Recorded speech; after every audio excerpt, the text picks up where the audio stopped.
इसी तरह एक और परसों जो है एक और इस तरह आई थी खातून, उसकी गले में सुई हुई, तो वो भी मुझसे पकड़ा गया जी।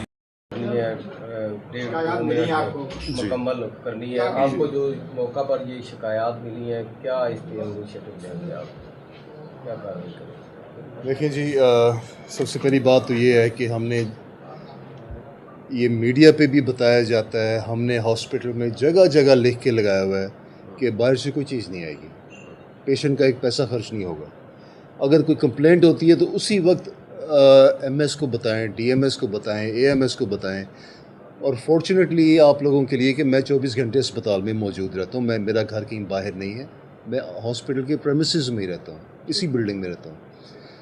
तो ये जो कुछ अभी ये जो मैंने अभी सुना है, ये नेचुरली मेरे आने से पहले का, मुझे तो अभी कुछ दिन हुए हैं, लेकिन इसकी मैं इंक्वायरी करता हूँ और ये जो बंदा इसमें मुलव्वस पाया जाएगा मैडम, उसको सज़ा दी जाएगी, उसको नहीं छोड़ा जाएगा। ये चीज़ बर्दाश्त नहीं होगी क्योंकि चीफ मिनिस्टर के ऑर्डर्स हैं। मुझे भी बड़ा बुरा लगा है कि जी। भाई एक हमारी सीएम साहबा ने सर की दर्द की गोली जो है ना वो उसकी इजाजत नहीं दी। तो कहते इतनी हमने दवाई बाहर से मंगवाई है और 2 दफ़ा वो जो ऑपरेशन थिएटर में लेके गए और 2 दफ़ा बच्चे को बाहर लेके। इसका मैडम मैं पूरा इंक्वायर करता हूँ और हमने पूरे अस्पताल में जगह जगह लिख के लगाया हुआ है कि चीफ मिनिस्टर की हिदायत के मुताबिक कोई चीज़ बाहर से नहीं आई। अच्छा सर, इसको और तो आज के बाद नहीं आएगी। मेक श्योर करेंगे जी।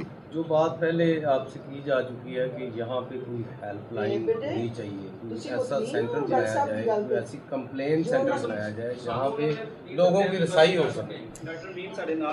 जहाँ जहाँ हमने बैनर्स लगाए हुए हैं कि अगर आपको कोई इशू है, वहाँ नीचे नंबर भी लिखा हुआ है, ठीक है, कि फौरी तौर पे इस नंबर पे आप लोग कॉल करें, कंप्लेंट करें, उसी वक्त वो कंप्लेंट जो है वो रिजॉल्व हो।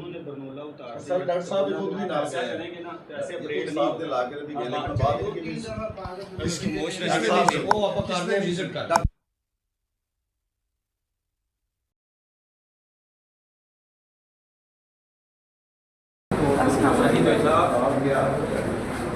तो उसको एक पेशेंट आपको चेक करते हैं, उसका सारा कार्ड हमने रखा हुआ है। होना इस तरह ही होता है।